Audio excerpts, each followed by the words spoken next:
Okay, I'm back at you. I was trying to read the letter to Misawa, and I had to get cut off by a friend, so I'm back at you a little later than it was when I started reading. The light has changed here, so let me see if I can get a good light on my book. Okay, where was I? I think I just first read the first paragraph about all the things he received, and I was talking about how I was driving to this area before. He was in Mount Minobu, and Suruga, I now forgot. I don't know, look that up. You guys can look that up. I'll put that in the notes maybe. So he's writing to the followers in Suruga in this letter. And this was written, as I said before, about the same year as the last letter I read, which I said I called the most revolutionary writing, which I wanted to compare that writing with this to see if he says anything different, because I think he says the same thing in almost all of his goshos. But you guys think the other one was not written by him, which is really pointless if he says the same thing in all the other goshos. Okay, so I have carefully examined the points you raise in your letter, and I understand.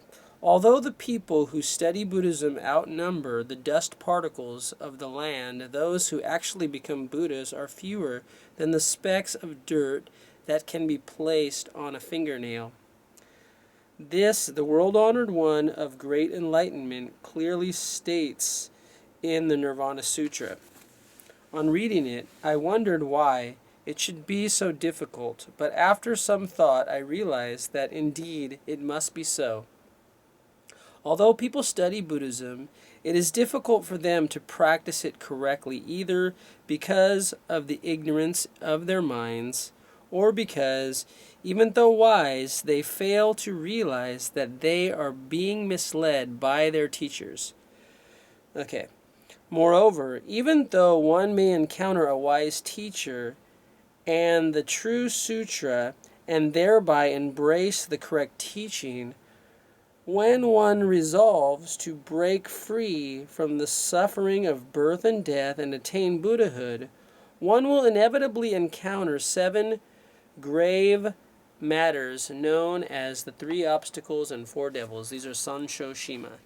3 obstacles, Sansho Shima, 4 devils. Okay. Just as surely as a shadow follows the body, and clouds accompany rain, even if you should manage to overcome the first 6 of these Santoshima, if you are defeated by the 7th, you will not be able to become a Buddha. Let us leave the first 6 for now. The 7th is caused by the devil king of the 6th heaven. And the person who didn't like me talking about a specific person on a blog I did before, because I said he was manifesting the 7th heaven, the king of the 7th heaven, or the 6th heaven, sorry, which is the 7th of the Sansoshimas. It's the 4th, 7, the 3 obstacles and 4 devils. It's the 4th devil, is the devil king of the 6th heaven. And he thought that was like totally crazy because this person's not even a Buddhist, and how can I call that? But anyway, anyone can manifest this potential, and that isn't, if you look at it in the secular world and you look at it in the religious world, it means 2 different things, but we won't get into that now unless that's what I get a calling for while I'm reading this. When an ordinary person of the latter age, which is the last 10,000 years after the first sets of former day of the law, is the first 1,000 years after the historical Buddha Shakyamuni died. The next 1,000 years is the middle day. The latter day starts with the 5th 500 years, which is the time Nichiren was born, on for 10,000 years. It reminded me of a song in the 70s. On for 10,000 years. Anyways, I won't go singing it right now because my voice is a little dry. Okay, when an ordinary person of the latter age is ready to attain Buddhahood, having realized the essence of all the sacred teaching of the Buddha's lifetime, and understood the heart of the important teaching set forth in Great Concentration and Insight, which was Tiantai's teaching from China, one of the greatest Buddhist teachers up until Nichiren Daishonin. Maybe Dengyo was halfway between them. This devil is greatly surprised. Okay, so once you start realizing you are a Buddha from time without beginning, is what he's saying this without saying it yet. You will be your fundamental darkness, aka the sixth heaven, the devil king of the sixth heaven, which is your fundamental darkness, which is your small voice inside your head that says you can't do this or you can't do that or you're not good enough. That's what this seventh, or this, yeah, that's what the seventh of these three obstacles and four devils is your little self trying to stop your bigger self from being who you truly be, which is infinite.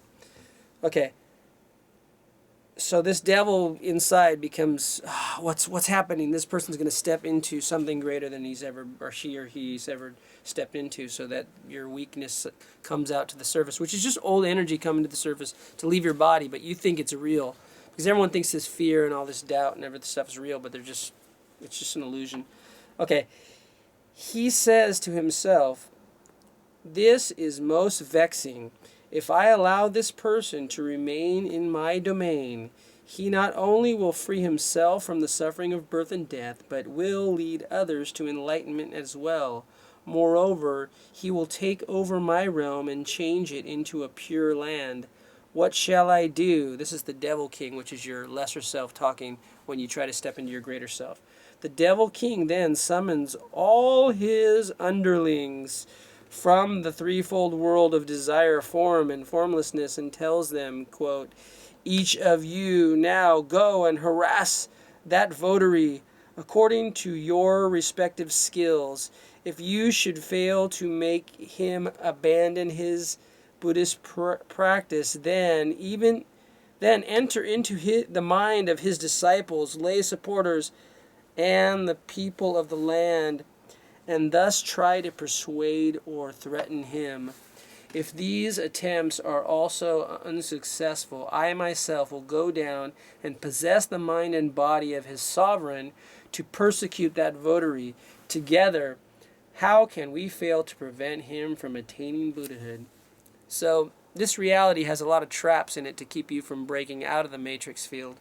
And these are all the ways your own subconscious mind has these many coworkers going out in society and making a reality that seems to work against what your true being is moving towards, to try to prevent you from ever moving out of your fixed reality, your fixed point of view, and your fixed concentricity and form structures and significances, which is funny because form structures and significance is what he says the world of form and the world of desire is pretty much what access consciousness says, but we'll get into why Buddhism and access consciousness are both the same teaching coming from just two different people in a different, one person's mind is a little bit different. I'm not going to give a judgment towards that, but anyway, I'll bring that up later on because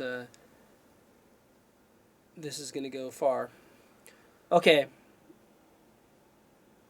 so this is what this your subconscious mind, which is creating this holographic matrix, which you call reality, which you think is real, does. It puts the message out to everyone, and everyone responds to your lack of courage to step out of your own shell, of the harder shell of the lesser self, which Daisaku Ikeda talks about in The Son of Jiyu Over the New Land. I, Nichiren, have long been aware of all this and therefore know how difficult it is for an ordinary person of the latter age to become a Buddha in this lifetime. The sutra describes, now he's saying become a Buddha, but that's because who he's writing the letter to, these followers in Tsuruoka, aren't yet realizing they are Buddhas from time without beginning. Once he gets his disciples to realize that, which he did with Nico Shonin, he was able to actually teach the level of enlightenment teaching, which we'll get into, which we got into in the last reading I read, but we'll later on go into this deeper. So he's basically teaching at their level of understanding, which they don't yet realize they're Buddhists from time without beginning. So he's kind of like giving them like a little flavor of what they could be if they would step into that. Okay. The sutras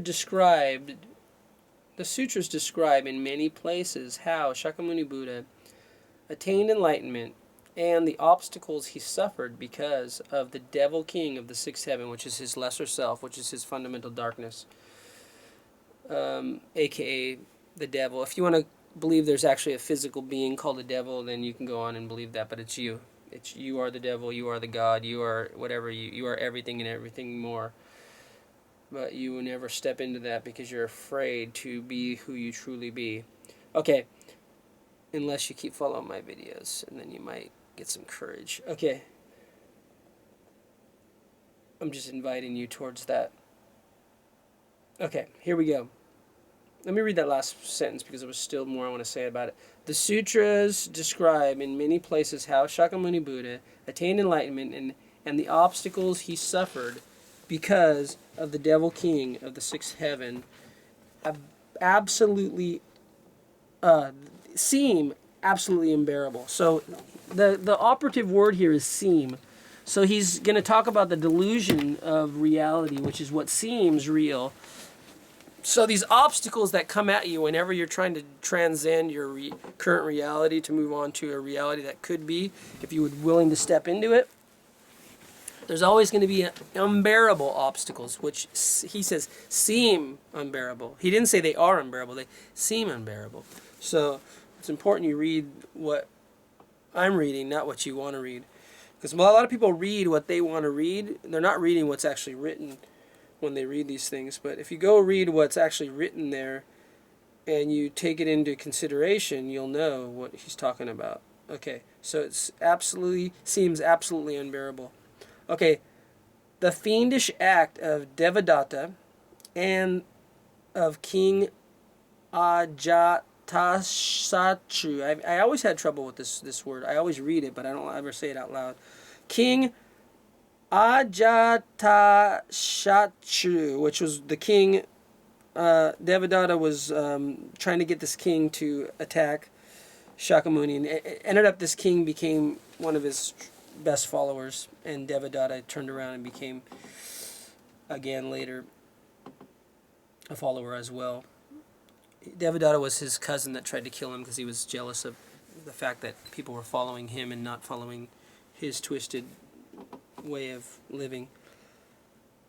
And he tried to kill Shakyamuni many times. He tried to roll a big boulder off the top of this cliff when he was having this shaded area underneath the cliff. He was having a discussion with his followers. He tried to roll a boulder off on top of the group, but on top of Shakyamuni, Siddhartha, Gautama, whatever you want to call him.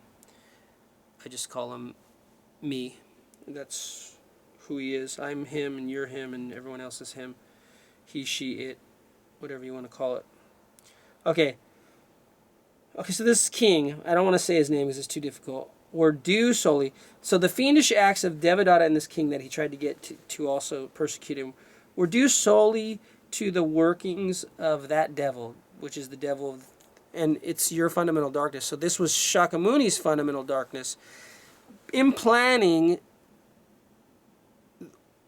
those things into Devadatta's head and into the head of the king, because that's what it does. Our subconscious mind is so powerful, and the weak side of our subconscious mind and the strong side of our mind are always trying to conflict, because the weak side of the mind wants to keep you the way you are now because that's how it fears change. But your true self, which is infinite, always knows it can go past that, but it has to break out of the hard shell of the lesser self in order to get there. Okay, so the Lotus Sutra says, since hatred and jealousy toward this sutra abound, even when the thus come one is in the world, how much more will this be so after his passing? End quote. An ordinary person like Nichiren, and here he goes, always speaking, just with Japanese, how they talk. Japanese are always putting themselves lower than everyone else. So they say, why didn't Nichiren always say, I'm a Buddha from time without beginning? Of course, he's a Japanese. Japanese never want to say they're better. They're always going to say, like, if someone says, this is my wife, oh, I'm sorry, but she's not that pretty. She's ugly. That's Japanese culture. You always say your wife's ugly. You say, oh, I'm a piece of shit too, and I'm sorry for taking up your time, no matter who you're talking to. That's just how Japanese work. That's the cult of Japan, which we'll get into another day. It's called self. deprecation, total self-deprecation, so you have no self and you're always looking up to the cult, which is the ruling, whoever happens to be the ruler at the time. That's nationalism, the cult of nationalism. Okay. The Lotus Sutra said, okay, we just read that one. An ordinary person like Nichiren would not be able to bear any of the tribulations the world-honored one of great enlightenment underwent for a single day or even for a single moment. So he's following his disciples' way of thinking that there's up and down, like the great Buddha is so big above me. But he says in other writings, that's illusion too. So anyway, but people still today who read Daisaku Ikeda's writings, who read Nichiren's writings, who read the Lotus Sutra, still can't get their brain around this total equality, which is what Buddhism is all about. They can't. The idea is so foreign to them because they're inchantikas. Inchantikas left right before the ceremony in the air. They all walked out. There was 5,000 of them. The men of incorrigible disbelief. And anyone who doesn't realize they're the Buddha from time without beginning are taking on the role of an inchantika. So if you want to go back in time and be in the ceremony air and not walk out, that's your choice, because this reality is reprintable. You can reprint the past, you can reprint the future, anything you want. It's called matrix reimprinting. Anyway, you can call into my radio show if you want to know how to do matrix reimprinting. I'll reimprint your past, I'll reimprint your future, I'll reimprint whatever you want to be reimprinted on. Because this reality is completely just an illusion. Okay. Oh, which reminds me, it's 9:10. I have the radio show in 2 hours. I better cut this short. I'm not going to do the whole reading, I don't think. Okay. An ordinary person like Nichiren would not be able to bear any of the tribulations the world-honored one of great enlightenment underwent for a single day or even for a single moment, which is not true, because Nichiren went through worse than the historical Buddha. The historical Buddha did try to get, just like Nichiren, tried to get killed, but he never was attempted to have his head cut off on the beach, and he never was sent into exile to starve to death and somehow managed to live off eating snow. But anyway, that's how Japanese do. I've never had it as bad as you, because that's how Japanese talk. You have to understand that by living in Japan for 10 years or 11 years like I have, and then you realize, wait, this is not really what he's saying. He's saying what Japanese do. They turn around everything and use an outside face and an inside face. And anyway, that's another subject for another day. Okay, so he wouldn't have been able to do all that. No, he wouldn't have been able to handle it, because he's just an ordinary person, as he's saying here. Or even for a single moment, let alone all the various persecutions that befell him during the period of 50 years or more. However, it is taught that in the latter age, persecutions will be 100,000, 10,000, million times greater than those in the Buddha's lifetime. So, he just said, I can never bear all that stuff, but guess what? The latter day law, it's hundreds and thousands of times greater than that. And actually, I went through it all. So he just contradicted what he said, and he purposely did that so you would catch what he's saying. And if you didn't catch that, I'm not going to go back and read it. You can rewind the video. Okay. It's so funny when people think they're not Buddhists from time without beginning. It's a case of mistaken identity you've been living through all your life. You're thinking, I'm a little piece of shit, and I got to put everyone else on a pedestal. Okay. Anyway, you're not as a piece of shit as you think you are, and as this reality's tried to paint you as. Okay, 1 million times more than that in the Buddha's lifetime. I wondered how I could possibly withstand them. A sage, however, is said to be capable of predicting what will occur in the future. With regard to the three existences, that's past, present, and future, an understanding of the future is the mark of a true sage. I may not be a sage. Now, he says I may not be a sage, but... And then he defines what a sage is, and he tells he did that. So he's saying I am a sage, but don't tell anyone I'm a sage, because I'm telling you I'm not a sage, because that's how Japanese talk. Okay, but I have for some time known Japan would in one day bring ruin upon itself because of its attachment to erroneous teachings. I knew that, If I dare to say this openly, then surely I must be the votary of the Lotus Sutra, who the Buddha prophesied would appear in the future age that he was describing when he said, quote, "How much more will this be so after his passing?" End quote. But if, though knowing what the future holds, I were to remain silent, I would be condemned to be born a mute or a stutterer in lifetime after lifetime. I myself would become a great enemy of Shakyamuni Buddha, the Lord of Teachings, and a traitor to the ruler of Japan. After death, I would fall into the great citadel of the hell of incessant suffering. For years thereafter, I have continuously admonished myself that even though I might lack food or clothing, or be rebuked by my parents, brothers, teacher, and colleagues, or be persecuted by the ruler and all the people, if I were going to waver, even in the slightest, on that account, I would have done better never to have spoken out in the first place. So he says, you know what? I considered all the fact that I'm going to face greater things than ever the historical Buddha ever faced, and he did, and that's his life story. But anyway, I could never stand this as a common mortal. So what is he saying? I'm not a common mortal. Because I realized that if I step into who I truly be, those things will come upon me, but I will be greater than those things, because that's what it means to be a Buddha. During the past countless kalpas, I may have met the Lotus Sutra several times and aroused the aspiration for enlightenment. However, while I may have been able to bear one or two difficulties, I must have given up when faced with a succession of great obstacles. In this life, I knew that if I were truly resolved to withstand the harshest trials, then I must speak out. This I did, and I encountered great persecution one after another, just as the sutra predicts. So he says the sutra predicts that the obstacles will be greater than the historical Buddha, and he says I did that. So obviously he says that I couldn't handle what the true Buddha went through, the big guy on the pedestal went through. But hey, I've already did that.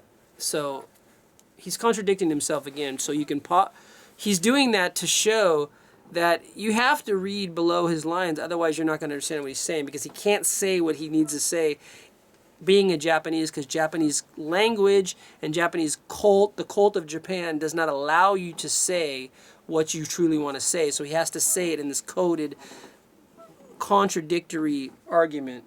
And if you don't understand that, you better go back and read it again, or listen to it again. Okay. My resolution is now immovable. So there's nothing that can stop him now. He's already gone past the point of regression in Buddhism. You can't, once you get to a certain point, there's no way back. He's already stepped off the cliff. So he's either going to start flying, or he's going to land on his head and break his head in 7 pieces. Okay. My resolution is now immovable, determined to endure any hardship. I have fulfilled the Buddhist predictions, and I have not the slightest doubt. Now, I am living here in the mountain forest. Even if you should abandon your faith in the Lotus Sutra, how could I regard as strangers the people who, if only for a day or even for a moment, have helped me survive? Never have I cared what happens to me personally. I promise that, no matter what might befall me, I would maintain my faith without regression. And if I became a Buddha, he says if I became, this is where he's also using the reverse logic of Japanese, which he will contradict it in a moment. I would lead all of you to enlightenment. You have less knowledge of Buddhahood than I, and moreover, you are lay believers with lands. So these are people that have possessions. He has no possessions. He's just a monk which has no possessions at that time, until the Nichiren sect twisted it and all the other sects twisted it to become like you have to have lots of land and a big house and all this stuff and many wives and all this stuff. He says, I have no lands, no wife, no children. and retainers. He doesn't have any of those, but you guys have these things. You have land, wives, and retainers, and children. Therefore, it may be extremely difficult for you to sustain your faith throughout life. This is why I have always told you that, because of your position, it would be better to feign ignorance of this teaching. So here's where he's using the same thing he does. He feigns ignorance of him being the Buddha from time without beginning to say what he says, just so you can finally open your mind to what he's going to really say. So he says, feign ignorance. So if the daimyo comes down or the lesser samurai warriors come down and say, we're going to cut your head off because you're a follower of Nichiren, he says, just feign ignorance. Just, you guys have children, you guys have wives, you guys have land, you have things that I don't have. I'm a monk here up in the mountains. If they want to kill me, that's fine. I have nothing to lose. But I don't want you guys to kill yourselves. This is when they actually, a whole bunch of the Nichiren followers did get themselves killed. And so even though he said, it's your choice, he's given them a choice. And that's the best thing you can give anyone is a choice. If you're going to teach someone, give them the choice of either going your way or going their way. You don't want to tell them, you have to go my way, because, that's not, everyone has choice. And they decided to go with what he's doing as the example, which was right. Okay, so vague ignorance of the teaching. No matter what may happen in the future, be assured that I will never forsake or neglect you. So he says, even if you abandon your faith and you fake that you're not my disciple, if you ever come here, if you ever need my help, or if I ever go to the, next lifetime, go to the land of Eagle Peak, which he always says, which is just, is a metaphor for what he is now in the mountains, then he will still know that you even for one day helped him, because they send him a whole bunch of good shit. In Japan, we really like seaweed. I really love seaweed. They send him kelp, laver, dark green seaweed. This is like, you can live off hemp seeds if you really needed to, if the government didn't ban it in our country, this country, the cold of Japan. You can live off marijuana seeds, but since they banned the most beneficial plant on the earth, in Japan, we have to live off seaweed. But seaweed is you can pretty much live, it has all the vitamins, nutrients you need, almost as much as hemp seed. Okay, so at this time, there was actually hemp seed. I don't think they knew, well, I'm sure they did. In Japan, they've known about the benefits of hemp, because the historical Buddha lived off hemp when he was doing his fasting before he became the Awakened One. Okay, so as for my teaching, regard those before my exile to be the province of Sado.